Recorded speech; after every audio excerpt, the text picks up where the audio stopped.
आदिवासी कोळी जमातीच्या अस्तित्वासाठी आणि संविधानिक हक्कांसाठी आज दिनांक 23 जानेवारी 2024 रोजी महाराष्ट्र राज्यस्तरीय महाआंदोलन समितीतर्फे नंदुरबार जिल्हाधिकारी कार्यालयासमोर धरणे आंदोलन करण्यात आले आहे।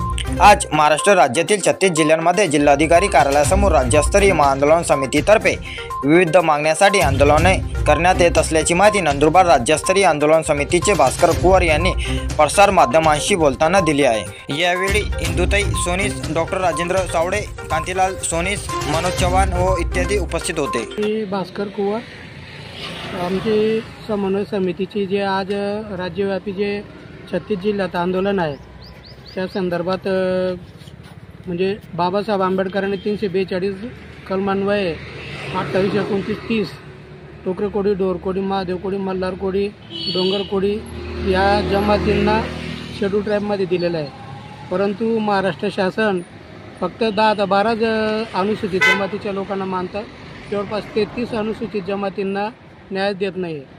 तर त्याच्यासाठी आम्ही म्हणजे आमचे जे समन्वय समितीचे राज्याध्यक्ष आहेत शरदचंद्र जाधव साहेब, सकाराम बिराडे साहेब आणि बाविस्कर साहेब जळगावचे यांच्या आदेशान्वये पूर्ण 36 जिल्ह्यात आज हे उपोषण आहे।